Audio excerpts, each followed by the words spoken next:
Everyone wants what is best in healthcare, especially for their own families. But how do you measure quality? What does it cost? What is being done to improve it in the United States and here in South Dakota? Providing quality care. The doctors are on call tonight. Funding for on-call television is provided in part by Avera is a proud sponsor of On Call on South Dakota Public Broadcasting. Larson Manufacturing is proud to support On Call, starting its 11th year of opening doors for important medical information. And by the South Dakota Foundation for Medical Care, the Medicare Quality Improvement Organization for South Dakota. Additional funding is provided by Dakota Care, the Brookings Health System, Dr. Mark Bubach with Dakota Allergy and Asthma, Dakota Dermatology, the South Dakota American College of Physicians, Aberdeen Asthma and Allergy, and Swiftel Communications. Closed captioning for On Call is provided by the generous support of Avera, the Brookings Health System, and Fishback Financial Corporation.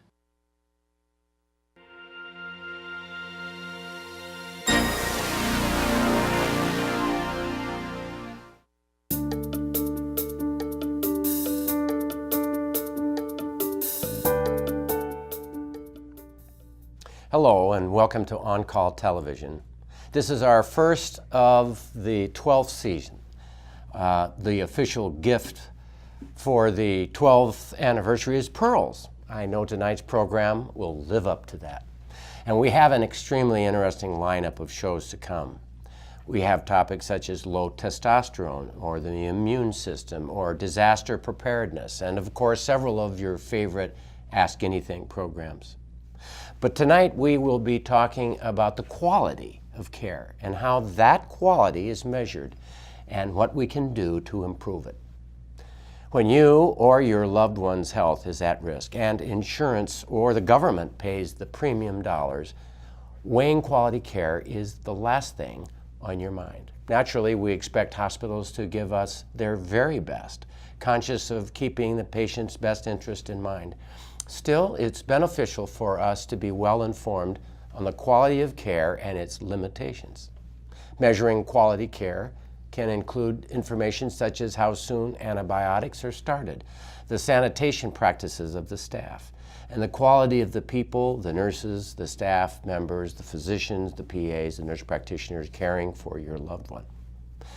The time and work they invest in your loved one's transition or your care in their transition from the hospital to home counts volumes towards weighing quality.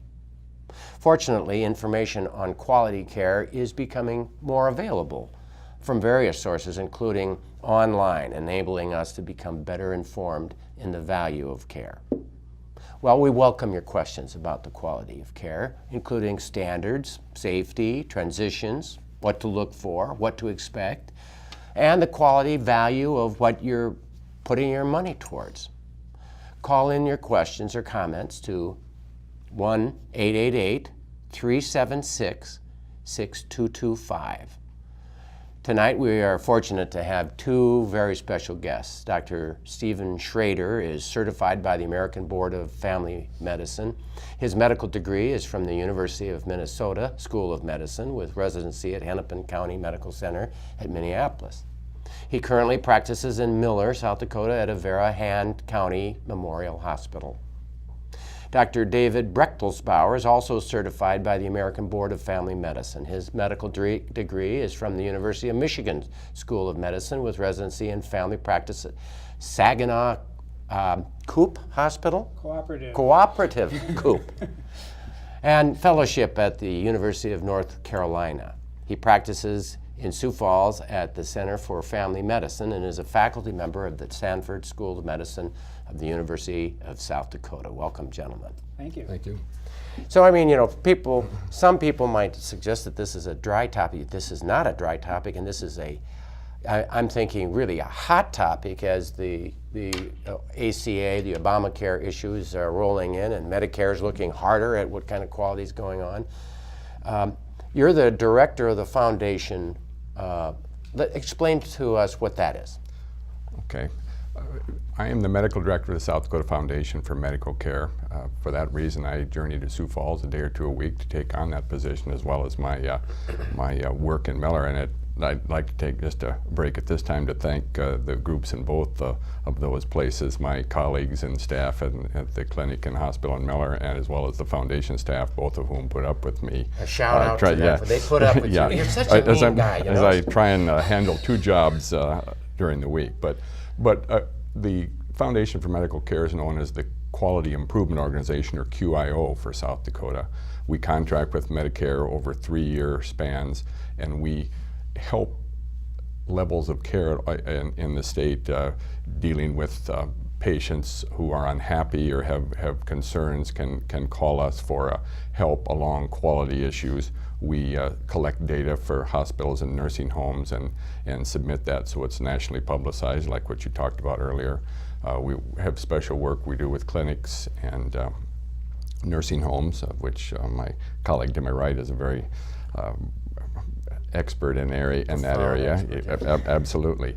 And so we deal with all these areas, and my main role is looking at it from a practicing physician standpoint. I'm not there full time. There are staff members in Sioux Falls who do a great job of dealing with all these facilities around the state and dealing with quality issues. And it's our job as a QIO to oversee Medicare beneficiaries. We also do work with Medicaid and some other areas I won't get into in detail. But for the most part, the goal is to improve the quality of care in this state by any means that we can help out these folks by data or whatever it takes to improve the quality of care they deliver. You know, it used to be a PRO, peer review organization. We used to, and your organization was reviewing the doctors, make sure the doctors aren't making big errors and making up to snuff, and the training is good, right? It's kind of evolved, hasn't it? Yes, it has. It was decided that process of looking at things retrospectively or after it happened did not, how shall I put it nicely, make friends with hospitals and physicians, and therefore the concept was that we would come together and work to improve the quality. That's where the QIO name came in rather than the PRO. We still do some peer review work. It's my opportunity to find physicians around the state who can look at cases and render an opinion, but the goal of our activity is to help out the providers in that regard. I mean the hospitals and physicians that provide the services also deal with nursing homes. So something bad happens, you're drawn into it to look at whether was this really bad or not. Yes, that is correct. And do your best to make it better. Yes, quality improvement. Absolutely. I mean, you know, that sounds like such a mundane job. It's not like on the front line in the emergency room and somebody comes in with a cardiac arrest, but it's a real deal because you do improve things. Yes, it's an interesting position that the foundation office where I work in Sioux Falls is behind. My office is behind 2 closed doors, locked doors with no windows, and it's extremely different than practicing as a physician in Miller, where I'm open to see patients and you can come in and chat with me at any time. Part of that is the confidentiality of the cases we review. The Center for Medicare Services is very concerned that any information that comes into our facility is protected so that no names are released, and confidentiality is of prime importance. Yeah, but globally, I mean, you can get information on your hospital or your nursing home on the internet. Yes. Yes. Yeah, what is this? What is the site? You know, off the top of your head. Nursing Home Compare for nursing homes. And there's Hospital Compare. Hospital Compare. And there's also beginning a Physician Compare site that's coming along. Oh goodness. Yes. But you know, let's talk about Physician Compare, because I'm more sensitive about that. And before we get back to Hospital Compare and Nursing Home Compare, which is what we're looking at, and we're going to try to be relevant to the people who are watching today. They need to know. So what? But no matter how we look at it, it's hard to know how to define who's the best doctor. I mean, I can speak to this one. You guys can talk about the hospitals. Do you look at the doctor who has the best satisfaction, patient satisfaction? Do you look at the doctor who makes the most money for the hospital? Or the doctor who saves the most money for the insurance company or the government? Or the doctor who follows protocols even if they're not necessarily the right protocols? And there's a problem with each one of those. How about how much time they spend with the patient, or how much then they're not efficient, or how much time they spend examining the breast or the colon or whatever you're examining. It's hard to know the very best way of measuring. So how do you know the right way to measure a hospital or a nursing home? I think as medicine has become more like a business and following business models, you want to decrease variation. I kind of object to that because patients are not, right front tires. They're vary a lot from one to the other. And to apply these rules, no offense to my colleague here, it's hard to apply rules that for the computer to work have to be cut and dry when the real world, Mrs. Jones and Mrs. Smith both may be 87 years old and vastly different persons. So you're telling me it's an impossible job? Well, it's a difficult job. And they do all sorts of machinations trying to tease out, what's real data that's meaningful and data that's just kind of noise. Well, let's talk about the quality of our hospitals in the state of South Dakota. I know we have some data. What are the types of data that we do have, and what do we know? Well, we measure a number of things as submitted to go into the hospital compare site. Timing of antibiotics, as you mentioned, about care around surgical cases to make certain that cleanliness is involved, timing of other medications, overuse of medications. There's a number of things that change from time to time, more and more of them coming along, so that hospitals are now, it's becoming more of a challenge to submit the data so that it gets in time and that people can look at it and, like you say, come to a conclusion as to whether one hospital is truly better than another. With the problems we have in South Dakota for a lot of our facilities is there's not very many cases. Therefore, it becomes a little bit more of a challenge to determine exactly what this data means. I mean, if you have 100,000 million cases, you can say, okay, on average. But if you only have 100 of these particular cases, or in South Dakota, the numbers that we have, much less than they have in any other state, with a few exceptions. And then when you have a bad one, our numbers look worse. But we do have numbers. What are the numbers that we have for readmission? Because that's probably the big one, right? Readmissions to the hospital. Readmissions, again, speaking from my work with the QIO, is an emphasis in this latest contract of ours. Actually, it's known better as care transition or care coordination. And the idea being that we emphasize that any patient, when they're taken care of, especially if they're admitted to a hospital and then discharged, that efforts are made so that they understand what to do when they get home, so that there's support, quick follow-up with their primary care physician.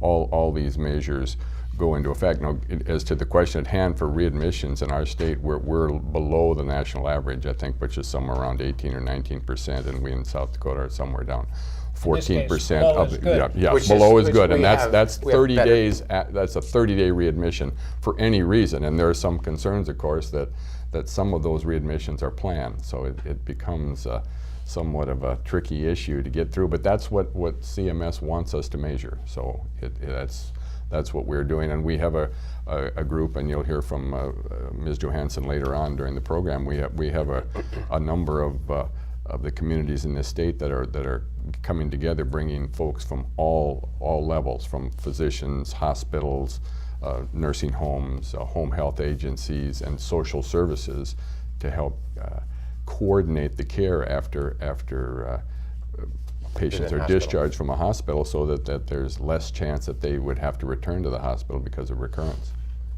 What about nursing homes, Dave? The nursing home is the destination for a lot of hospitalizations. You finish your episode of care at the nursing home for rehabilitation, for skilled skin care or wound care. So that transition between an institution that's highly technological, heavily staffed, with in Sioux Falls' case, many doctors, and even Brookings, you get a big medical staff, and so on, to a resource less intense situation, what can we do in that setting, what can't we do, and if we can't do it there, how are we going to do that, and how are we going to get it accomplished? And then if we can't and send them right back, we've wasted a lot of money and caused a little heartbreak on the patient part, or the family part, because they don't like to see people going back to the hospital. Yeah. So that transitional care really is the key thing that we're going to want to talk more about. I mean, transition of care. Don't send them home too early. You know, don't try to make money and then get readmission and make more money. Let's do right by them. Send them home well. Exactly. Yeah. And we got some questions. Thanks for calling. We need more. We all change as we age. We lose some of the ability to do the things we take for granted each day. But what is the determining factor for those of us who will need assisted living? Is it a specific event or age, or just that we feel it is time, or what? I only lived a block from my sister, and I went over there a lot because she was kind of disabled. I mean, she couldn't get out very well, and so I even cooked for her. But anyway, but after she died, then I knew if I couldn't live by myself, I'd have to come to a home. You got a blood clot. Yeah. And in his leg, and I think, It was yeah. sort of quite a bit. And I just said, well, we got to go to the doctor with this. We didn't know what it was, but you know, something was wrong. So, and then Dr. Holmes took care of him, and you were there a week and a day, I think it was. And Dr. Holmes is the one that felt that he was at the stage that not to be alone anymore, and we were very relieved because we were worried. Sure, Lyle yeah. would call us every day, and when he didn't call, we got a little concerned because. Well, I did that with my sister, Yeah, Rowena. We always called one or the other in the morning. And when you were at home, you always went uptown and did it to see people before you went home. I think, or before you always could go to your sister's and you guys could visit. Well, once that was gone, there was a kind of a void there, and so I think you missed people a lot. When you go to a nursing home, you have different levels of people there. This is all people that can still get around and help themselves, and so you are with your own age bracket, so to speak, and they all are coherent, so you can visit, have a good, friendly time. I settled, I guess. I don't really have anything special. I go and after breakfast sit in the lobby there and watch the TV there, although I got one here. And you have exercises. Exercises. I go to about everything they have, and then they have musical things. That's kind of interesting. Bingo. You're not alone anymore, I think, is a big thing. All I'm interested in when the meals are on up there, and so I get to the dining room and eat. They have good meals, don't they? They have very good meals. Well, I'm lucky. There's probably nothing I don't like. I did a lot. I went around the world once, and I think I made 6 or 7 trips to Europe. I was about in every country. Every country but Russia. Yeah, Russia. I should have went. I could have, but I didn't wanna. He hasn't seen the hills. He's not been out to our hills. He figured I haven't can been to always the go there. Well, I never been to the Black Hill. I'm saving that for my old age. I think the most critical phrase in that little snippet was, I have a TV in my room, but I go out and watch TV with everybody else. The socialization you get in assisted living keeps your mental health going and inspires you to go to exercise and maybe do it together and do it longer, share stories, increases quality of life. Absolutely. They say that everybody says, well, you should do puzzles as you get older to keep your brain sharp. And the truth is that one expert said this, that the most challenging puzzle there is a conversation. I would endorse that 100%. So I had a beautiful conversation from Mr. Heesch, a fine gentleman, and it was one of those things the family encouraged me in that right direction, and I encouraged him, and he was willing to try it, and it worked. It obviously has worked out very well for him, and I really appreciate his willingness to be with us tonight. Please call in your questions, comments about tonight's topic. call 1-888-376-6225. So, other comments about Mr. Heesch's experience. He went around the world. He was, and then he did Europe 6 or 7 times. He was an interesting banker. So obviously, we did the right transition of care there, I think. And he would be a good testimonial. I can't tell you how many people I talk to that once they get settled into assisted living or nursing home, they'll say, you know, why didn't you make me do this sooner? Absolutely. But at the time, it was not that clear that it was the right thing to do. We have a caller that said, how do I know when to move my mother from her home to a long-term care facility, and how do I know which facility? How do I pick? There's a medical concept called activities of daily living and instrumental activities of daily living. Activities of daily living are really basic things you have to do, and you have to do them randomly. You can't schedule them. Going to the bathroom, dressing, maybe you can schedule a non-dressing, walking, transferring, which is doctor and therapist talk for getting in and out of a chair and out of the car, so on. Bathing, out of the bed, exactly. Instrumental activities of daily living are things like shopping, using the telephone, keeping your medicines straight, cooking. If those are the issues, you don't need a nursing home. Meals on Wheels, visiting nurse, even coming once a week to do the bath, telephones that have 4 buttons with big numbers that are the 4 numbers you usually call, your doctor, your son, the other 2, whatever. Those should be able to solve. And the Department of Social Services in South Dakota is one resource that kind of brokers those. So that number's, that's Googleable, or in the yellow pages. Googleable? Yeah. Yes. So go. Department of Social Services, South Dakota. Adult Services and Aging, and they're developing a one-point contact that would be the brokerage for that, which would be very helpful. Help you to find out whether. But if you're having trouble getting out of bed and out of a chair, there's falls related to that. If incontinence is an issue and getting to the bathroom and so on, particularly if you have more than one of those ADL deficits. ADL, activities of daily living. Exactly. ADL. That it's very difficult to provide care at home. It's difficult in assisted living because of the staffing, because it's more hotel-like than hospital-like. Now in nursing homes we try to be more ambient, but nonetheless we have nurses around the clock, we have therapists on site, etc. So what would be the perfect indication for assisted living?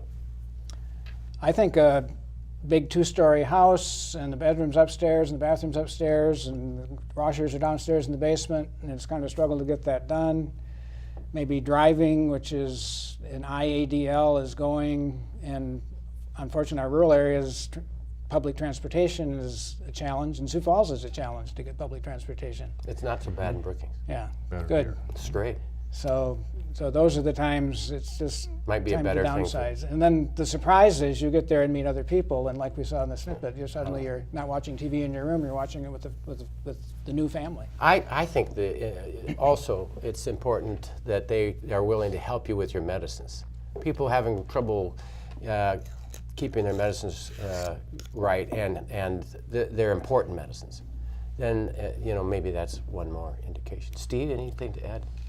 I just have a question because this comes up all the time, and I'm wondering if there is one set resource or any ultimate answer to the question, because we receive this quite frequently, and I, for the most part, encourage families to get together and talk about it. I mean, you have to communicate and be open. I don't know if there is a solid answer that says when it has to happen, but you'd like to try and be helpful and supportive of these families when they come to that decision, because sooner or later we all will face it. Yeah, and I think that in South Dakota we're fiercely independent, and people are very afraid or have already made the decision. They've gone to a nursing home and they saw demented people. I do not want to be demented, but they don't say I do not want to be demented. They say I'm never going into a nursing home, and I think it's a big mistake. I mean, I always say, hey, here's an opportunity for a 5-star hotel.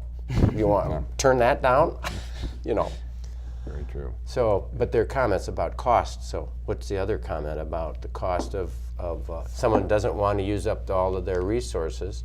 They want their kids to get it all. So then you turn to your children and say, would you mind if I go to the nursing home? And they would say in unison, yay, cartwheels. Comments?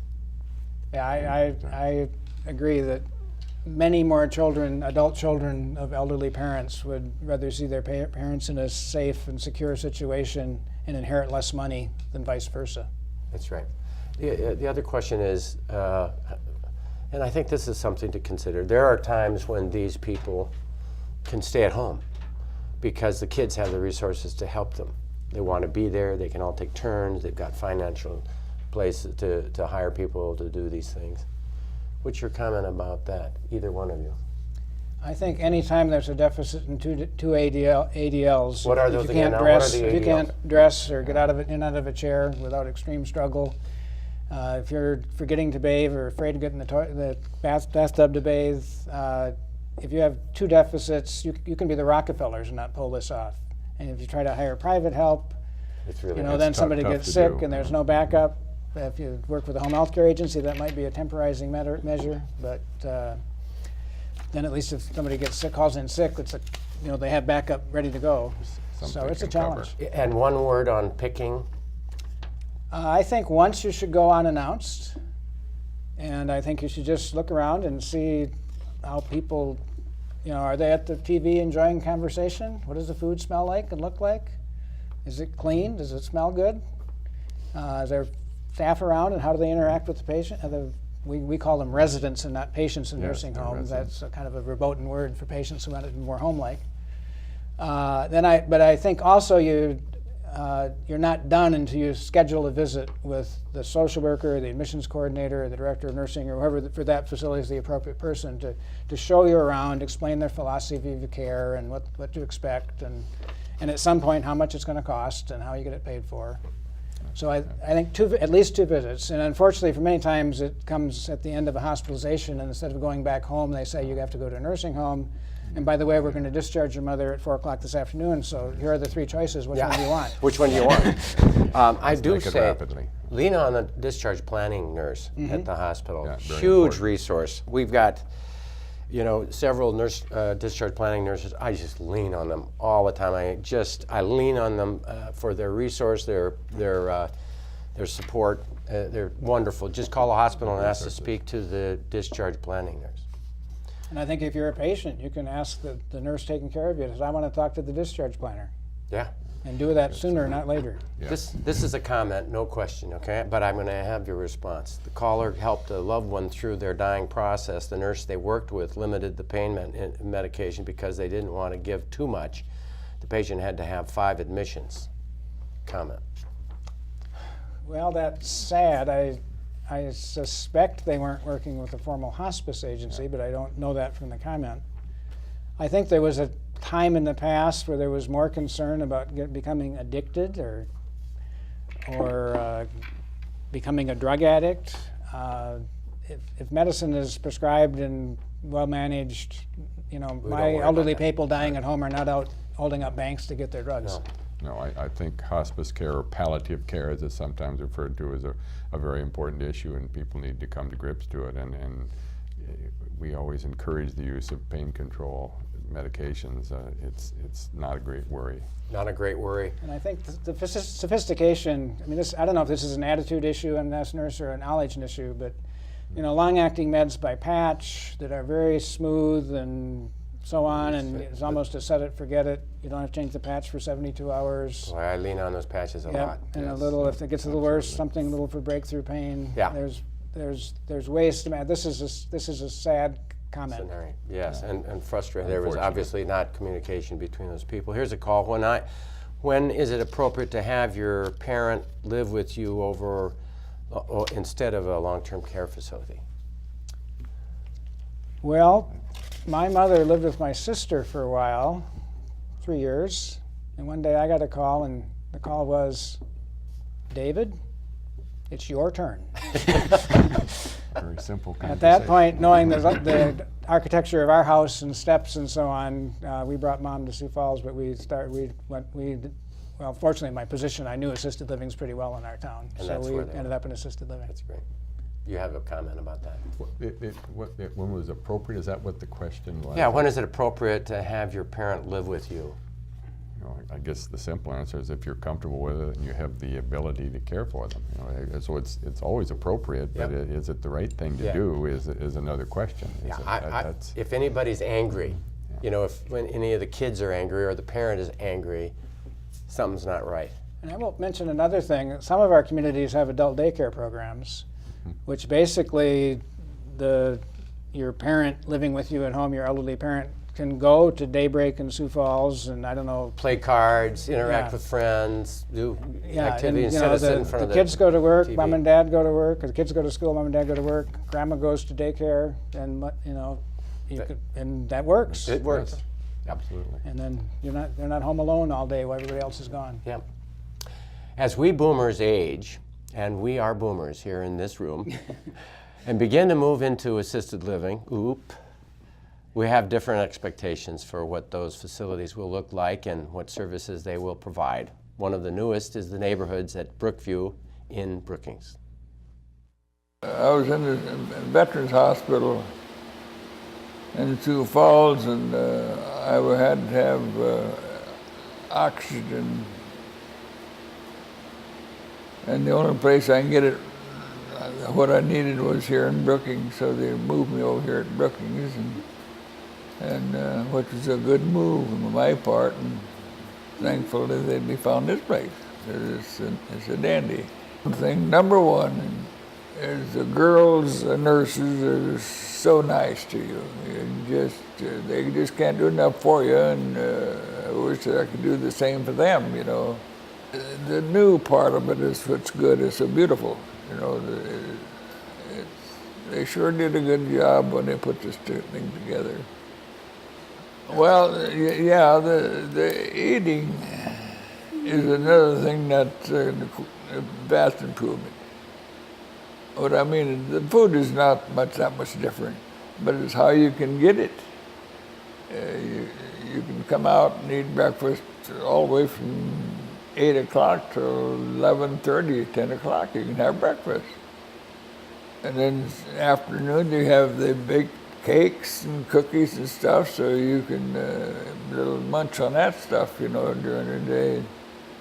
Oh yeah, they're just putting them up. They got patios in the back, and I see when I first came, they got the sidewalks kind of crooked, then they got a little deal out, and I was wondering what them things are for. There might be some other stuff, but then it is not that important, it was this place here that was home to me now. So that's a picture of a beautiful new nursing home in Brookings. We have 2 nursing homes in our community, and they're both beautiful. And I'm the medical director of the nursing home in Arlington, and it is a wonderful place.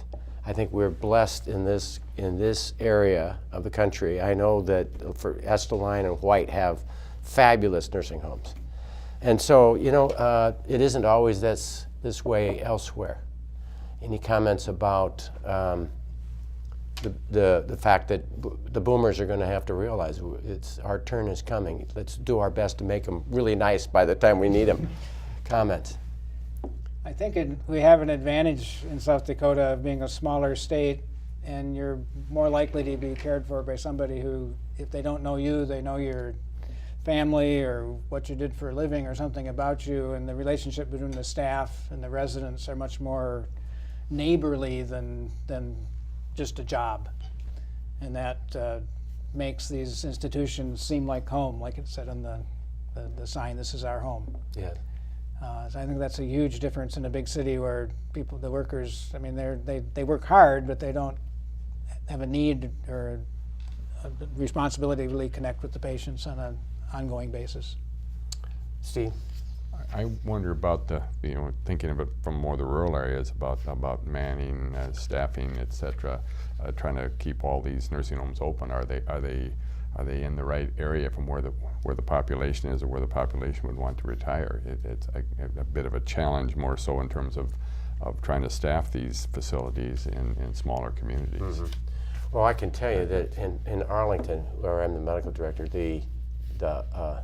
I know them very well, and I watch some tough cases go there. And it's like the small town attitude that you see in places like DeSmet and these communities like Arlington and Estline. I mean, they pitch in, they care, they work harder, they're Avis, they do better. We're second, and we do better. What it takes. We do better, and so I think that there's that pride in a small community that's part of that shows up in these nursing homes in these smaller communities. I just hope they can continue, and I think they will. You know, as the boomers hit that age group, you know, there's going to be a massive need. Yeah. Unless we all die suddenly, or they take us out behind the barn and shoot us, I don't know. Here's a caller from Rapid City. When should the elderly stop driving, and who should make the decision to take the keys away? Steve, I'm going to ask you first. A real difficult question, and I'm very honest as a physician sitting in an office. I don't know that I completely have the capability to make that decision. There are now some resources in some of the larger communities around the state where there can be an assessment of your ability to drive, and you know, we certainly talk about it, or I do at least, with patients and ask them, but we really don't have the ability to assess it, and even more so, I don't know what you do if the patient doesn't agree with your evaluation. So it's a tough area, but it's more and more so going to be a big question. I think any function that may be deteriorating, driving or dressing or any of them, the doctor in the office is at the mercy of what the patient tells them. Mm-hmm.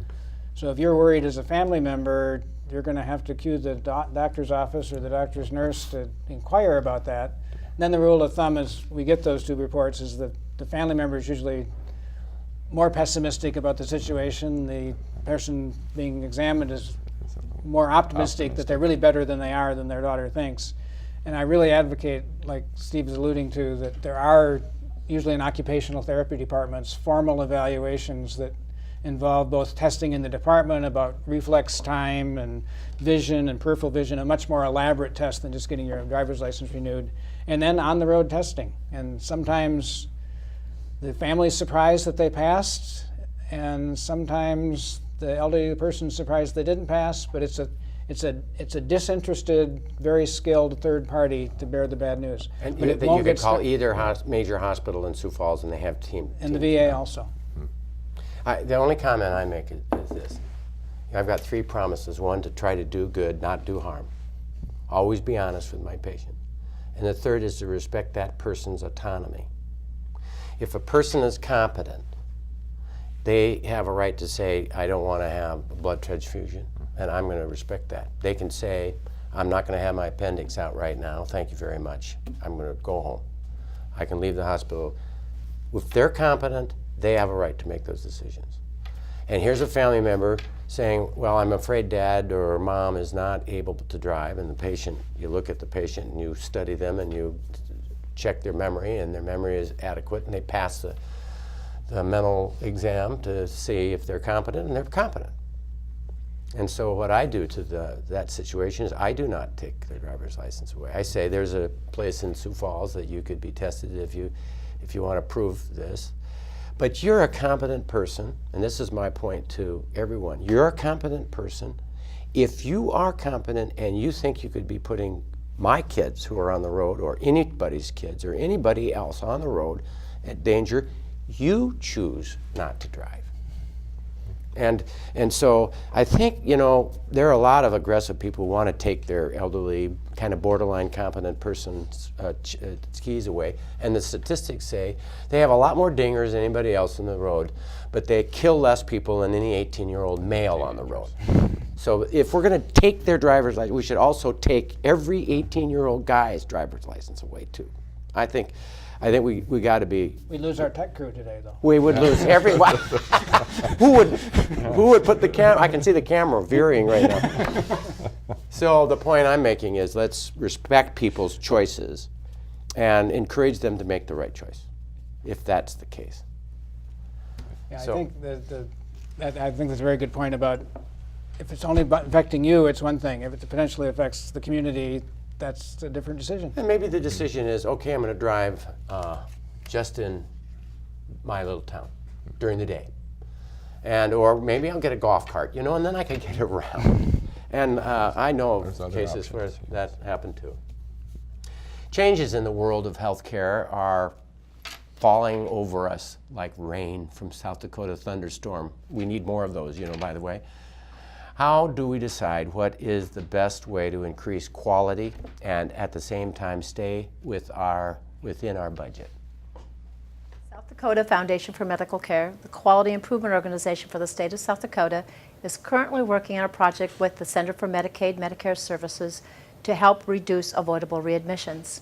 CMS has asked us to form communities that are organized around multiple providers who in the process are coming together face-to-face to help decide what type of root causes are associated with readmissions. In selecting those root causes, they then select interventions that enable them to try to help with the transitions from setting to setting. This is the quality improvement project. It's important that we remember that the patient is at the base of this whole project. Although there are programs that are now penalizing institutions for readmissions, all of us hope that the focus is on the patient, allowing that patient to transition between settings, whether it's from hospital to nursing home, hospital to home health, or simply back to their home, to make that transition easy. The national average for readmissions from the hospital are approximately 19.2%. In South Dakota, our statewide rate is at approximately 14.2%. So we are very good at what we already do, but also have been very successful in continuing the process. You have to remember in South Dakota that we have very small numbers. We notoriously do things very well. We're very successful in keeping our patients home, but there's always room for improvement. This program has been extremely well received by all providers. Our large systems have been very successful in starting the process even before we began. They have care transition projects that have been quite successful, and we've had excellent support from everyone. If you would come to my coalition meetings, you would see that there are multiple providers: hospitals, nursing homes, assisted living, pharmacists, physicians, palliative care people, all of them there for one reason, that's for the patient. Well, there's a great comment that I've heard time and time again. If they look across the country, where is healthcare the cheapest in the United States? Well, it's this Midwest area we're in right here. And then at the same time, looking at all these parameters that Sue was just presenting to you on that, where is the highest quality of care? I mean, there's a variety of numbers and so on and so forth, but if you look at consistent, highest quality of care, where is that? Right there in the middle of the, right here. Think about it. We've got a good thing here. Plenty of room for improvement. Steve, any comments about that? Oh, no, I hardly agree. I get to some national meetings involving quality improvement organizations and physicians, and I think we're held in high esteem in that regard. I don't think just because we're out in the Midwest and somewhat scattered that anyone needs to think that there's any less area of quality. Quality can be delivered quite adequately in some of our smaller hospitals by very dedicated folks like we've talked about, and no question. Highest quality in a rural area. Maybe the best reason for highest quality is that we are primary care based here. We are not so subspecialty. I mean, we need our specialists, but we've got a primary care base here, and we've got a school of medicine that has highest marks in the country for making primary care doctors. Do you know those numbers? I don't know them off the top of my head. But they're good. 20%, yeah. But That's good. We've got room for a few more questions. Quick, 1-888-376-6225. Give us your calls. I had a call, the comment about elderly are safer to drive between 10 and 2 when the kids are in school. And I've heard that just lately. Let's be, who is the ones that we're most worried about? Well, our kids. They're in school between 10 and 2. Okay, that might be the time that you're safest to drive in town. And we appreciate all your calls. Let's talk about safety. There is a big push for safety. There's so much error in healthcare, and that's really part of the reason for this quality push by the Centers for Medicare and Medicaid, isn't it? What about safety with medications? Because that's the biggest danger. Yeah, this is another area that we at the foundation have been involved in, and again, looking at from the pharmacists in our state who have been a great help to us for making certain that patients are getting the proper medication.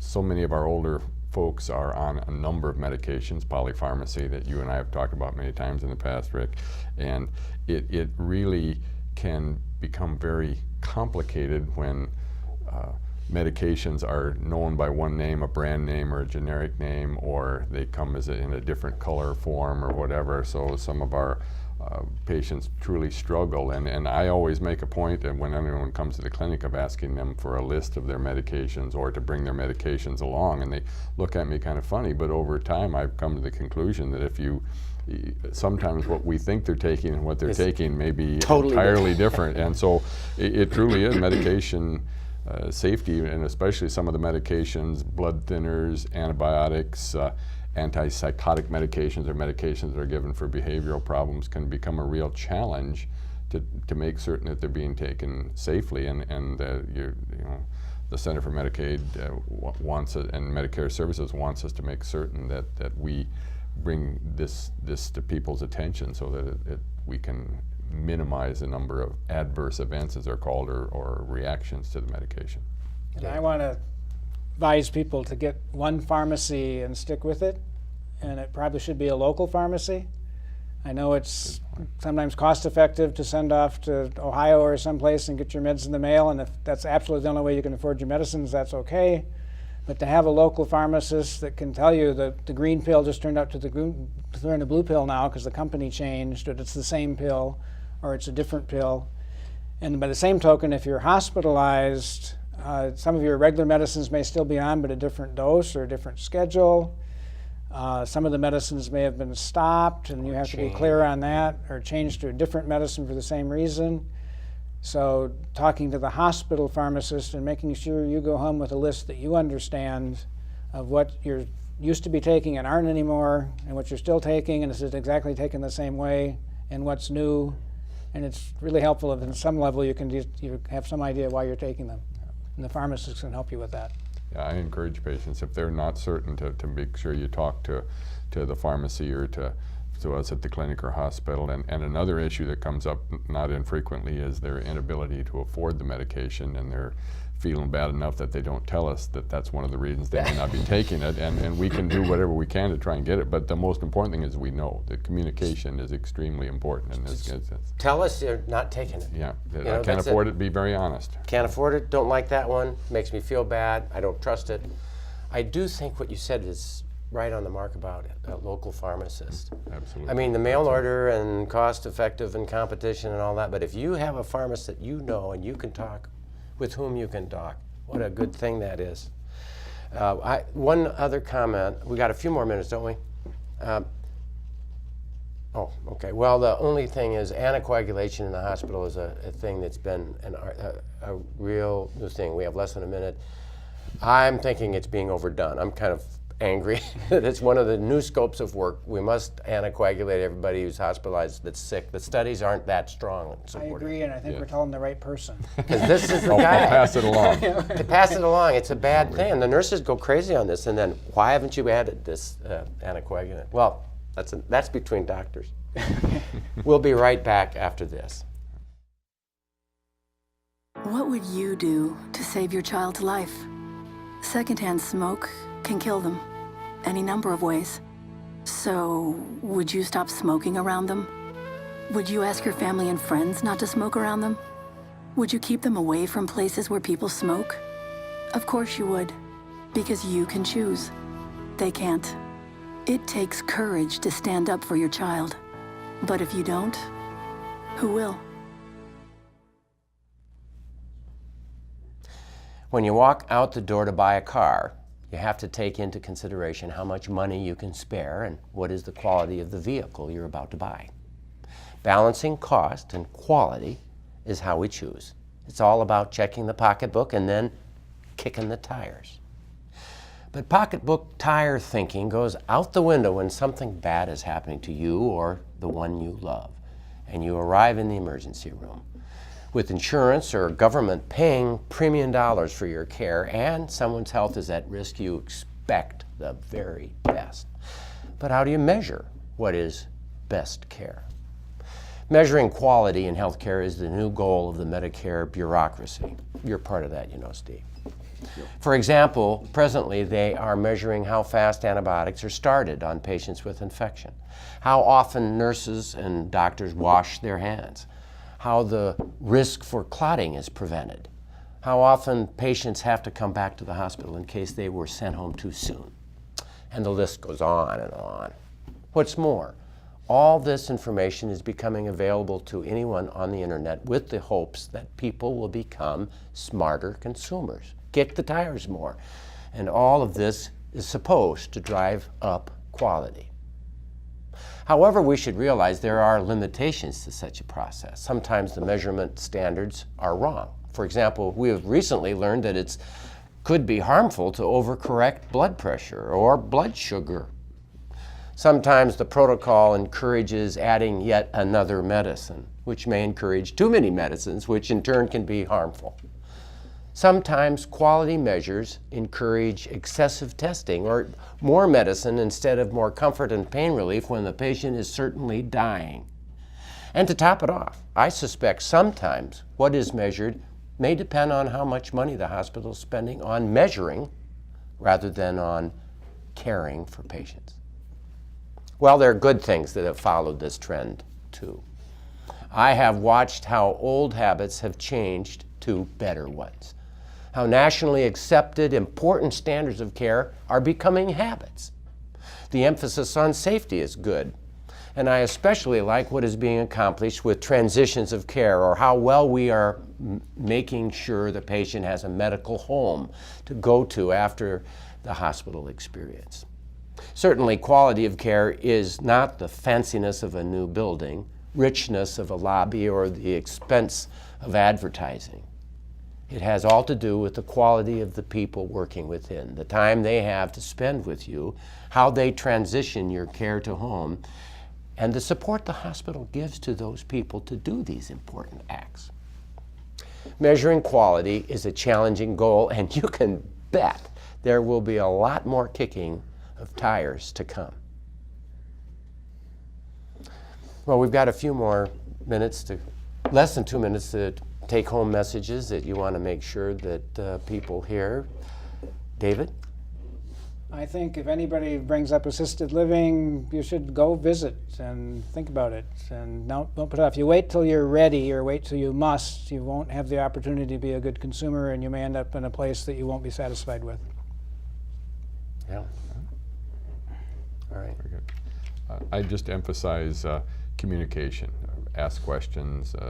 Make certain that you and your provider, your physician, your physician assistant, nurse practitioner, whomever you're dealing with, that you're on the same wavelength in terms of where this is all going to, that you understand that we want to do what's best for the patient, not necessarily cookbook medicine or anything else that he said it. Comes about. Good for you. Because that's what's most important, is a relationship with the patient, and communication is the key to that. Communication is the key. Quick comment about patient-centered home. It's the nurse practitioner, it's the PA, it's the doctor, it's the scheduling nurse, it's the there team. may be new faces. You may see a social worker, or a nutritionist, or an exercise physiologist. Like the hospice committee that we have, and a chaplain or a priest or a rabbi. And I think the comments about talking to your doctor about medicines you are and are not taking, it's so very important. Well, this brings us to the end of our show this evening.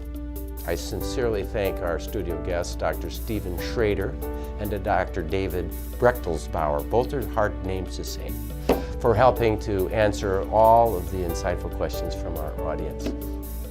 As he often does, Samuel Langhorne Clemens, better known by his pen name as Mark Twain, sees through the clutter of discussions. Supposing is good, but finding out is better. Until next time, stay healthy out there, people.